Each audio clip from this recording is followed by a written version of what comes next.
Dua negara besar secara terbuka memberikan statement positif serta pujian kepada Indonesia dalam menjalankan perannya di kancah internasional.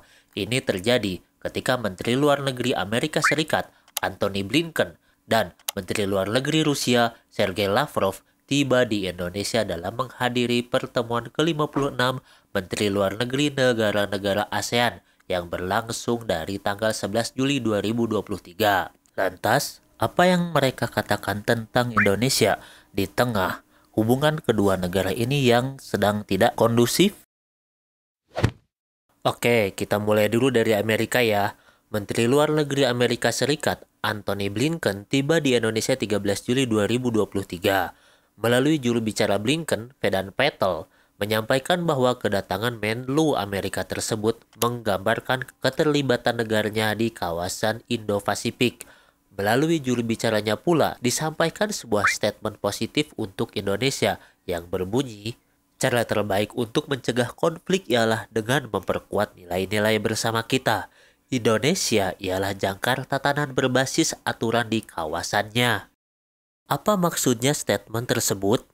Kita mengingat bahwa posisi Indonesia sangat strategis di kawasan Indo-Pasifik.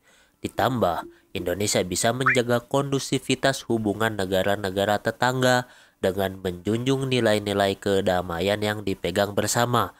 Sedangkan yang dimaksud dengan jangkar tatanan berbasis aturan, seperti bermakna bahwa Indonesia yang menjadi parameter tatanan di suatu kawasan dengan berpedoman aturan yang telah disepakati bersama.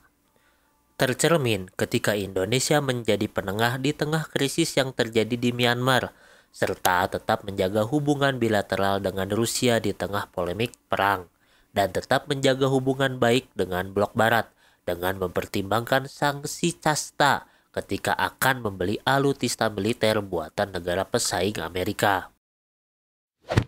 Nah, statement positif berikutnya datang dari Rusia.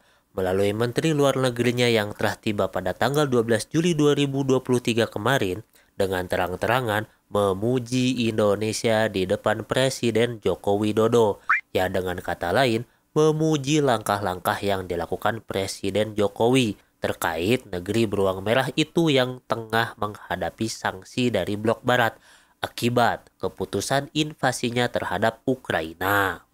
Amerika sendiri telah menjatuhkan sanksi kepada Rusia. Negara sahabat Amerika pun ikut memberikan sanksi, terlepas adanya tekanan Amerika atau tidak. Seperti Uni Eropa yang membatasi impor minyak, gas, dan batu bara dari Rusia. Dan negara-negara lain yang ikutan memberikan sanksi ialah Selandia Baru, Australia, dan Jepang. Ini menyebabkan Rusia menjadi negara yang mendapatkan sanksi terbanyak di dunia, menyalip Iran dan Korea Utara. Menteri Luar Negeri Sergei Lavrov memuji Indonesia karena tidak ikut-ikutan Amerika Serikat memberikan sanksi. Semangat kerjasama Indonesia dan Rusia malah tetaplah konstruktif. Kedua negara memiliki kerangka hukum dan kontrak yang luas. Bahkan, hubungan Indonesia dan negeri beruang merah ini telah mencapai kemitraan strategis dengan berkembangnya kerjasama hingga 45% dengan nilai 4,7 miliar dolar Amerika Serikat di tahun 2022. Pada pertemuan Menteri Luar Negeri ASEAN ini, Menteri Luar Negeri Indonesia, Retno Marsudi, meminta Sergei Lavrov untuk menandatangani traktat bebas senjata nuklir ASEAN. Karena tujuan dari ASEAN ialah menciptakan iklim perdamaian jangka panjang dan harus dipastikan dengan menciptakan Asia Tenggara sebagai kawasan bebas senjata nuklir. Sedangkan Menteri Luar Negeri Amerika, Antony Blinken, akan bertemu dengan diplomat Cina, Wang Yi, di sela-sela acaranya di Jakarta.